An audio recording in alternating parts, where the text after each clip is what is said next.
Hello students, welcome back to AS Tutorials. Today we are going to continue our fourth chapter from history, that is economic development.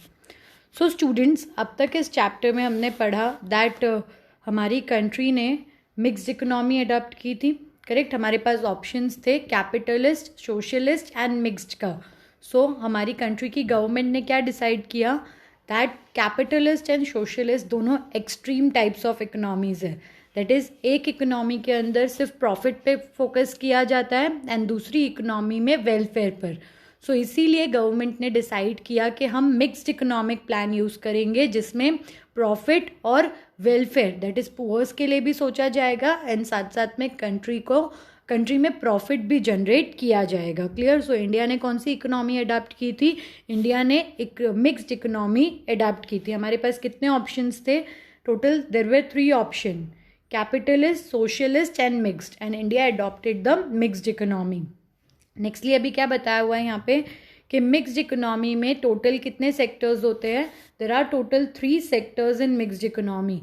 Public sector, ये कौन own and manage करता है? Public sector is owned and managed by the government. Private sector own और manage दोनों कौन करता है? Private individual करता है.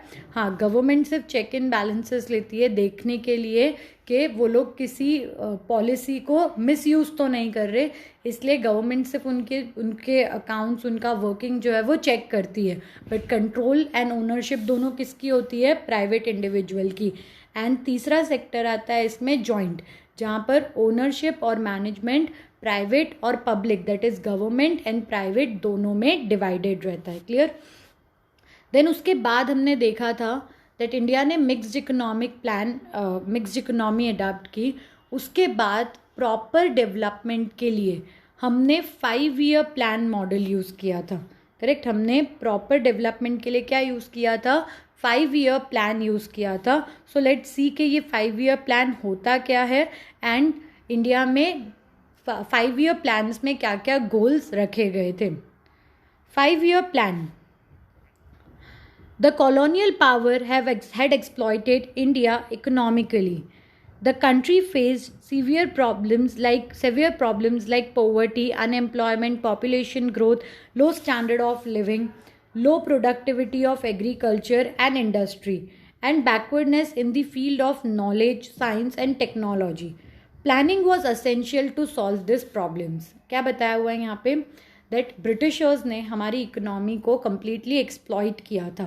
दैट इज़ अपने एडवांटेज के लिए हमारी इकोनॉमी का मिसयूज़ किया था. उन्होंने हमारी कंट्री का मिसयूज़ किया था. ये सब चीज़ों की वजह से हमें बहुत सारे प्रॉब्लम्स फेस करने पड़े. प्रॉब्लम्स लाइक पोवर्टी इंक्रीज़ हो रहा था, गरीबी बढ़ रही थी, लोगों के पास जॉब नहीं थे, स्टैंडर्ड ऑफ लिविंग हमारा बहुत लो था, हमारा एग्रीकल्चर ठीक तरह से वर्क नहीं कर रहा था, industries were not performing well. Nextly knowledge में भी हम बहुत पीछे थे. दैट इज़ हमारी कंट्री में इलिटरेसी भी बहुत ज़्यादा थी, टेक्नोलॉजीज़ हमारे पास में नहीं थी. गेटिंग. सो इंडिपेंडेंस के टाइम पे हमने हमारे सामने बहुत सारे प्रॉब्लम्स थे जिन प्रॉब्लम्स को हमें सॉल्व करना था. एंड इन प्रॉब्लम्स को सॉल्व करने के लिए प्लानिंग बहुत ज़रूरी था. बिना प्लान के हम प्रॉब्लम्स को सॉल्व नहीं कर पाते, बिना प्लान के हम लोग कुछ भी चीज़ें इम्प्रूव नहीं कर पाते. इसीलिए planning was very much important. India established the Planning Commission in 1950 with Prime Minister Pandit Jawaharlal Nehru as its chairman. It formulated India's 5-year plan that include rural and agricultural development, balanced industrialization, provision for minimum standard of living, and economic development consistent with democratic ideas. It focused on people's participation and individual development in the formulation and implementation of the 5-year plan. क्या बताया हुआ है यहाँ पे? That India ने 1950 से planning करना start किया. इंडिया ने 1950 में प्लानिंग कमीशन सेटअप किया. प्लानिंग कमीशन के चेयरमैन कौन थे? पंडित जवाहरलाल नेहरू. उस टाइम के हमारे जो प्राइम मिनिस्टर थे, he was the chairman of planning commission. Now 5 year plan में क्या डिसाइड हुआ था? That India agricultural development, rural area का डेवलपमेंट, देन उसके बाद इंडस्ट्रीज़ का डेवलपमेंट, इन सब चीज़ों के ऊपर फोकस करेगी। गेटिंग, बिकॉज ये सब चीज़ों का डेवलपमेंट कंट्री के डेवलपमेंट के लिए बहुत ज़रूरी है। इट वॉज डिसाइडेड कि कंट्री में ऐसी पॉलिसीज़ बनाई जाएगी जिससे पॉवर्टी कम हो, जिससे लोगों का स्टैंडर्ड ऑफ लिविंग इम्प्रूव हो, जिससे एग्रीकल्चर एंड इंडस्ट्रीज़ का जो बैकवर्डनेस है वो ख़त्म हो, एग्रीकल्चर और इंडस्ट्रीज़ भी मॉडर्नाइज हो। इन सब के लिए 5 ईयर प्लान बनाया गया था। ठीक है, यहाँ पे हमें प्रॉपर अभी गोल्स वगैरह दिए हुए हैं कि what were the goals, why 5 year plans were started. ठीक है, fundamental principle of planning. A general principle of planning is the proportionate distribution of resource of the country and the appropriate use of the human resource to fulfil the needs of the people. क्या बताया हुआ है यहाँ पे कि basic principle क्या था planning का, कि जितने भी रिसोर्सेज, भले ही ह्यूमन रिसोर्स हो, ह्यूमन रिसोर्स मतलब ह्यूमन कैपिटल यानी हम सब लोग हो जो लोग काम करते हैं, भले ही ह्यूमन कैपिटल हो या फिर जो नेचुरल रिसोर्सेज हमें मिलते हैं, ये दोनों रिसोर्सेज को प्रॉपर तरीके से यूज़ करना है विदाउट एनी वेस्टेजेस। ये क्या था, हमारे प्लानिंग का बेसिक प्रिंसिपल था। क्या बताया हुआ है, what was the basic principle of planning, कि हमें अपने नेचुरल रिसोर्सेज और अपने ह्यूमन रिसोर्सेज को कैसे यूज़ करना है, हमें उन्हें उस तरीके से यूज़ करना है जिससे वेस्टेजेस कम हो। That was the main basic principle of the planning. Clear? Planning के अभी हमें गोल्स दिए हुए हैं, जैसा हमने ऊपर कुछ गोल्स ऑलरेडी पढ़े हैं, पॉवर्टी रिमूव करना, कंट्री में एम्प्लॉयमेंट जनरेट करना, लोगों का स्टैंडर्ड ऑफ लिविंग इम्प्रूव करना, एग्रीकल्चर का बैकवर्डनेस ख़त्म करना। करेक्ट, ये सब गोल्स थे प्लानिंग के। तो यहाँ पे हमें प्रॉपर कुछ 10 गोल्स दिए हुए हैं प्लानिंग के। Let's see what are the goals of planning. First, increase the national income. National income का मतलब क्या होता है, कंट्री का टोटल इनकम। सो पहला गोल क्या था प्लानिंग का, टोटल इनकम बढ़ानी है कंट्री की, क्योंकि अगर कंट्री की टोटल इनकम बढ़ेगी तो ऑटोमेटिकली कंट्री के अंदर जो लोग रहते हैं उनकी भी इनकम इंक्रीज होगी। करेक्ट, तो पहला गोल क्या है हमारे 5 ईयर प्लानिंग का, दैट कंट्री का टोटल इनकम को हम क्या कहते हैं, नेशनल इनकम कहते हैं। सो हमें कंट्री का नेशनल इनकम इंक्रीज करना है, बिकॉज नेशनल इनकम इंक्रीज होगा तो उसके साथ में जो लोगों का इनकम है, पर्सन, हम जैसे हर एक पर्सन को जो इनकम मिलता है वो इनकम भी इंक्रीज होगा। Second, bring about rapid industrialisation by focusing on the basic industry. See, country में एग्रीकल्चर को तो डेवलप करना ही है, लेकिन एम्प्लॉयमेंट अपॉर्चुनिटीज़ क्रिएट करने के लिए, जॉब क्रिएट करने के लिए क्या करना पड़ेगा, हमें इंडस्ट्रीज़ भी सेटअप करनी पड़ेगी। करेक्ट, हमने देखा था ना, एक प्रॉब्लम अनएम्प्लॉयमेंट भी है। अनएम्प्लॉयमेंट मतलब बेरोजगारी, लोगों के पास जॉब नहीं है। So it is the responsibility of the government to create the job. तो जॉब क्रिएट करने के लिए क्या डिसाइड किया गया था, दैट इंडस्ट्रीज़ बढ़ाई जाएगी, क्योंकि जितनी नंबर ऑफ इंडस्ट्रीज़ इंक्रीज होगी उतना ही जॉब अपॉर्चुनिटीज़ भी इंक्रीज होगा। क्लियर? सो पहला गोल क्या था हमारा, नेशनल इनकम इंक्रीज करना है। दूसरा गोल क्या था, इंडस्ट्रियलाइजेशन करना है, दैट इज इंडस्ट्रीज बढ़ानी है सो दैट एम्प्लॉयमेंट अपॉर्चुनिटीज बढ़े। Bring about an increase in agricultural production so that the country become self sufficient in food grains production. Next point क्या दिया हुआ है, हमें अपने एग्रीकल्चर को भी इम्प्रूव करना है, एग्रीकल्चर का प्रोडक्शन बढ़ाना है, क्योंकि एग्रीकल्चर का प्रोडक्शन बढ़ेगा तो कंट्री में फूड का सेल्फ सफिशिएंसी होगा। मतलब अपनी कंट्री को खाने के लिए किसी दूसरी कंट्री पे डिपेंड नहीं होना पड़ेगा। I think we all know हमारी कंट्री में पॉपुलेशन बहुत ज़्यादा है, करेक्ट, एंड उस पॉपुलेशन को फूड प्रोवाइड करना ये बेसिक काम है हमारी कंट्री की गवर्नमेंट का। सो इसीलिए क्या डिसाइड हुआ था, दैट एग्रीकल्चर प्रोडक्शन इम्प्रूव करना है, नई नई टेक्नोलॉजीज़ लेकर आनी है। जैसे पिछले चैप्टर में हमने ग्रीन रिवोल्यूशन पढ़ा था, गेटिंग ग्रीन रिवोल्यूशन की वजह से फूड में self sufficiency I, that is food के शॉर्टेजेस नहीं होते अब हमारी कंट्री में। सो नेक्स्ट गोल था हमारा एग्रीकल्चर प्रोडक्शन बढ़ाना, ताकि फूड में हमारी कंट्री सेल्फ सफिशिएंट हो, फूड के लिए हमें किसी दूसरी कंट्री पर डिपेंडेंट नहीं रहना पड़े। अगर कंट्री के अंदर हैवी रेनफॉल होती है, या सपोज़ एक साल बारिश नहीं होती, या सपोज़ क्रॉप फेलियर हो जाता है, तो वैसे केस में भी हमें किसी से फूड नहीं मांगना पड़े। ये कब पॉसिबल होगा? जब हमारा एग्रीकल्चर वेल डेवलप्ड होगा। गेटिंग? अभी के टाइम पे गवर्नमेंट के पास फूड ग्रेन्स का स्टॉक होता है। आपने देखा होगा अभी जो पेंडेमिक चल रहा है, इस टाइमिंग पर भी गवर्नमेंट ने लोगों को फूड प्रोवाइड किया है, सस्ते रेट्स पर फूड प्रोवाइड किया है। ये सब कैसे पॉसिबल हुआ है? क्योंकि हमारी कंट्री में एग्रीकल्चर का प्रोडक्शन इम्प्रूव हुआ है। अगर एग्रीकल्चर का प्रोडक्शन इम्प्रूव नहीं होता तो जो सिचुएशन आज हम फेस कर रहे हैं, ऐसे टाइम पे हमें फूड मंगाना पड़ता, दूसरी कंट्रीज से फूड लेना पड़ता। बट हमारी कंट्री में ये प्रॉब्लम नहीं आया। क्यों नहीं आया? बिकॉज हम लोगों ने अपना जो गोल था 1950 में, जो गोल सेटअप किया था कि एग्रीकल्चर का इम्प्रूवमेंट करना है, वो गोल हम लोग अचीव कर रहे हैं। ठीक है। सो तीसरा गोल क्या था? एग्रीकल्चर का प्रोडक्शन इम्प्रूव करना। Fourth, use the human resource in the country optimally by making increasing employment opportunities available. That is, हमारी कंट्री में we all know कि population बहुत ज़्यादा है, करेक्ट? सो यहाँ पे नेक्स्ट गोल क्या है हमारा? दैट इज़ पॉपुलेशन को, पॉपुलेशन क्या है हमारा? ह्यूमन रिसोर्स है। इस पॉपुलेशन को हमें बहुत अच्छे तरीके से यूज़ करना है। गेटिंग? मतलब इस ह्यूमन रिसोर्स को हमें वेस्ट नहीं करना है। और हम ह्यूमन रिसोर्स कब यूज़ कर पाते हैं प्रॉपरली? जब हम उनको जॉब दे पाते हैं। गेटिंग? अगर पर्सन अनएम्प्लॉयड है, मतलब हमारा रिसोर्स वेस्ट हो रहा है। गेटिंग? और हम रिसोर्स को अच्छे से कैसे यूज़ कर पाएंगे? उसको जॉब प्रोवाइड करके। तो हमारा नेक्स्ट गोल क्या था? दैट कंट्री के अंदर जितने भी लोग हैं उनको प्रॉपर तरीके से यूटिलाइज करना है। और वो कब पॉसिबल है? जब ज़्यादा से ज़्यादा जॉब अपॉर्चुनिटीज़ क्रिएट होंगी। Remove the inequality in earning and wealth. Okay, अब नेक्स्ट पॉइंट क्या है? दैट हमारी कंट्री में वी ऑल नो रिच और पुअर्स में बहुत ज़्यादा गैप है। रिच एक्सट्रीमली रिच है, गेटिंग? इतना पैसा है that they don't know where to spend it. And इसी कंट्री में पुअर्स भी रहते हैं जिनके पास 2 टाइम के खाने के लिए भी पैसे नहीं होते। मतलब हमारी कंट्री में रिच और पुअर में बहुत डिफरेंस है, बहुत गैप है। सो ये गैप हम कैसे कम कर सकते हैं?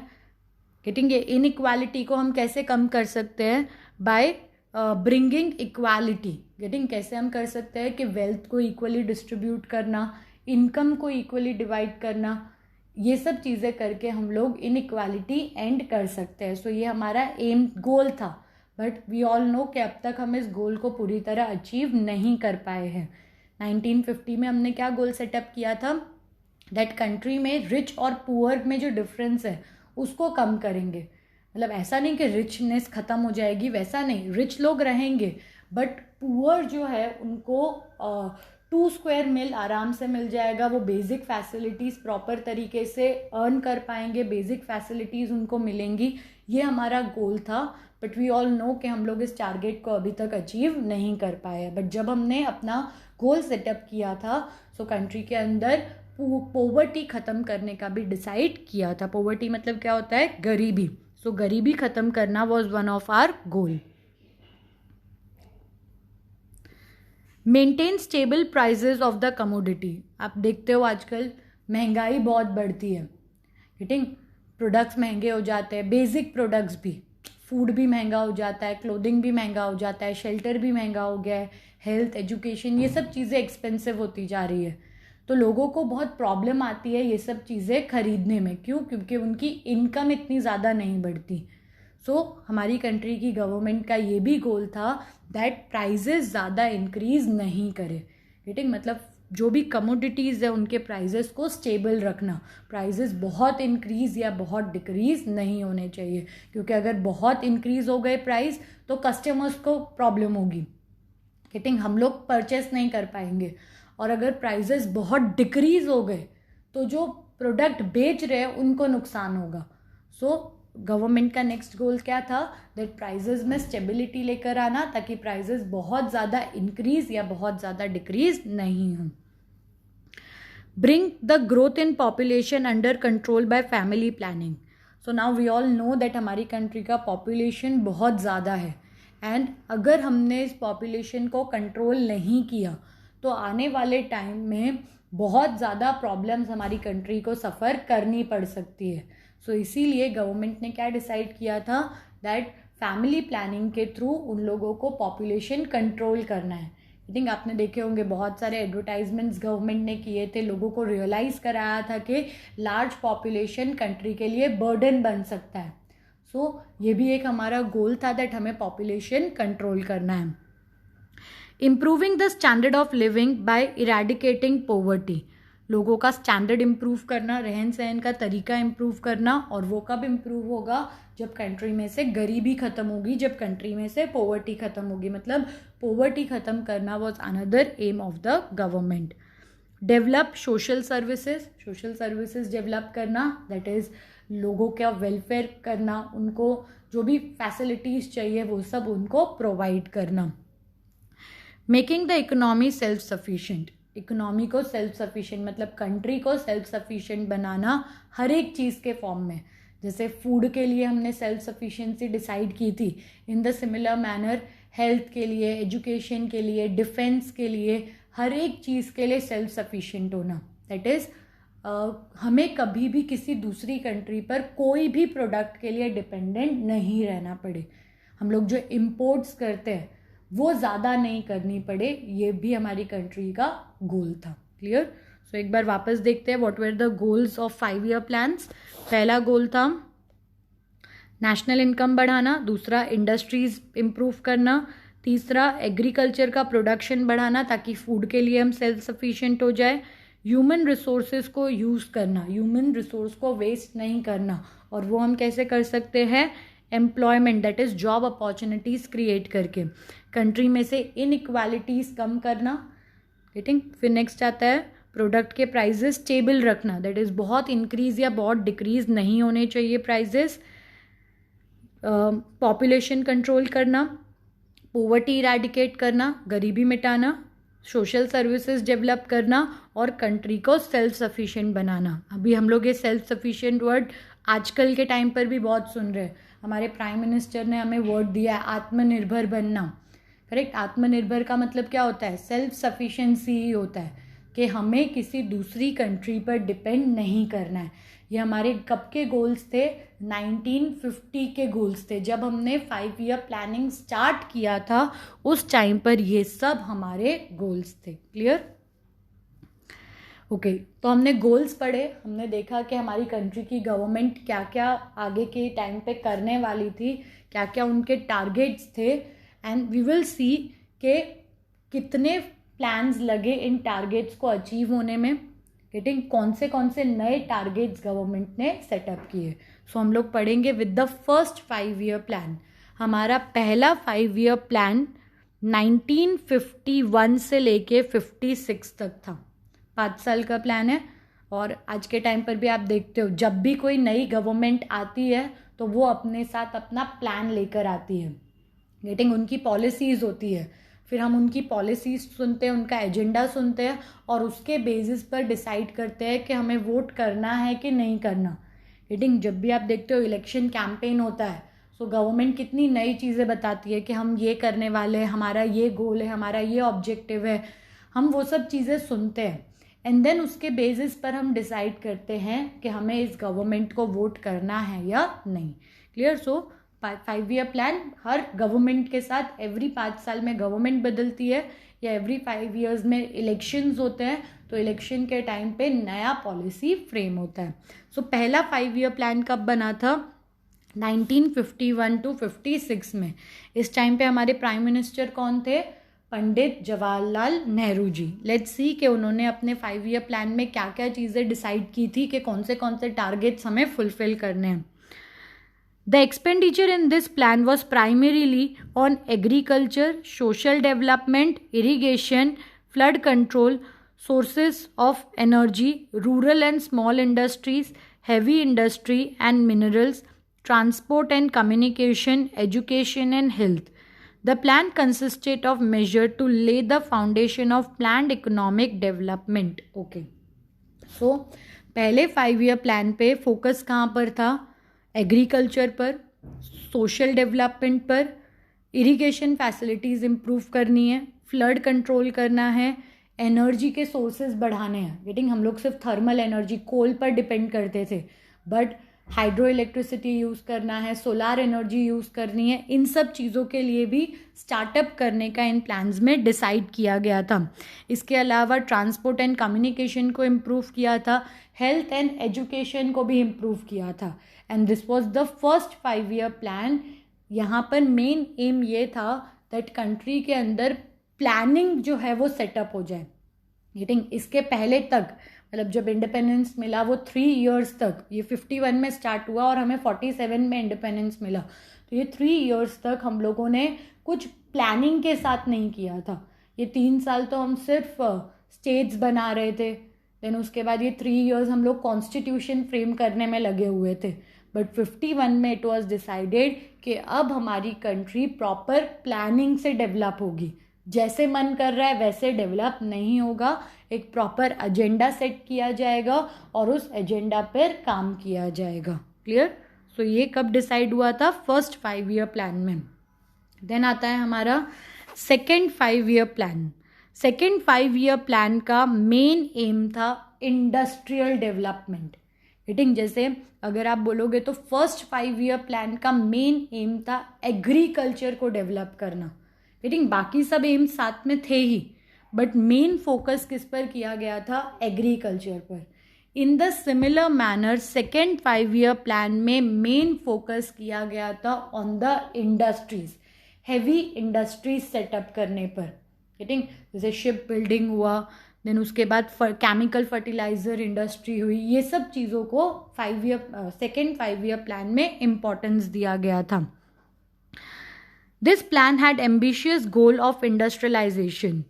सबसे मेन एम क्या था इस प्लान का? Industrialization, that is industries setup करना। Iron and steel industries at Durgapur, Bhilai and Rourkela, chemical industry plant at Sindri, rail engine factory at Chittaranjan, factory of railway bogies at Perambur, shipbuilding factory at Visakhapatnam, and other heavy industries were set up in the public sector. Huge dams like Bhakra Nangal, Damodar, etc. were built to make water available for agriculture. It led to increase in the national income. क्या बताया हुआ है कि second 5 year plan ने बाकी सब चीज़ों पर भी फोकस किया, लेकिन इनका सबसे मेन फोकस किस चीज़ पर था? The main focus was on industrialisation, heavy industries setup करने पर।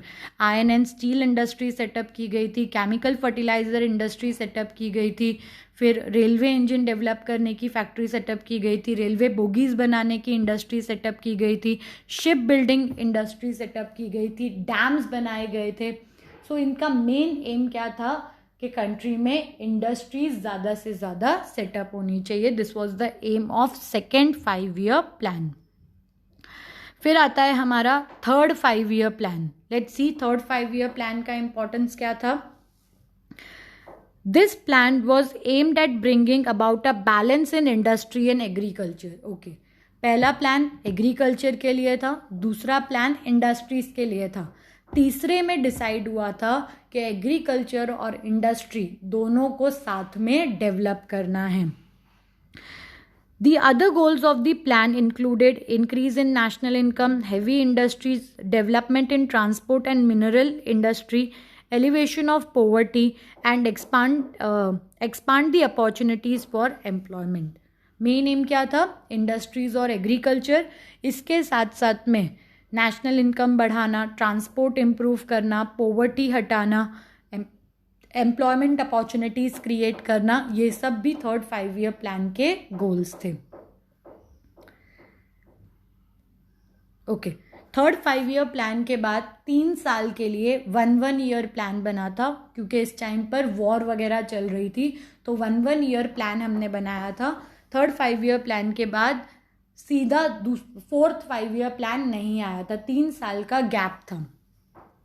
After the third 5 year plan 3 1-year plans were implemented 1966 to 69। मतलब पहला प्लान एक साल का 66 से 67, 67 से 68 और 68 से 69, 3 1 ईयर के प्लान्स बने थे. This was the period of intense famine. Due to the invasion by China and war with Pakistan, the government had to focus on defense rather than development related tasks. Also, the famine required the government to undertake measures to tackle the effects of famine. All these issues stressed the Indian economy greatly. क्या बोला हुआ है? Third 5 year plan के बाद एक साल के 3 plan बने थे. 1 ईयर के 3 प्लान्स बने थे. इसका रीज़न क्या था? दैट हमारी कंट्री में पहली बात तो फेमाइन आया था. सेकेंडली हमारी कंट्री में चाइना एंड पाकिस्तान दोनों साइड से वॉर जैसा सिचुएशंस क्रिएट हो रहा था. एंड गवर्नमेंट को उस टाइम पे ज़्यादा फोकस किस पे करना पड़ा था? डिफेंस पे ज़्यादा फोकस करना पड़ा था रेदर देन द डेवलपमेंट. सो ये 3 साल के लिए गवर्नमेंट का मेजर फोकस किस पर था? डिफेंस पर. और कंट्री में जो फेमाइन आया था उसको बेटर करने पर गवर्नमेंट फोकस कर रही थी. इसलिए गवर्नमेंट बाकी की चीज़ों पर प्रॉपर तरीके से फोकस नहीं कर पाई. क्लियर? यहाँ तक हमारे 3 5 ईयर प्लान्स कंप्लीट हुए. नेक्स्ट लेक्चर में हम लोग 4th से लेके 9th तक टोटल 9 5 ईयर प्लान्स हमें यहाँ पे दिए हुए हैं. तो ये 9 5 ईयर प्लान्स तक हम लोग नेक्स्ट लेक्चर में पढ़ेंगे. क्लियर? आज के लिए इतना ही, यहीं पर स्टॉप करते हैं. Thank you students.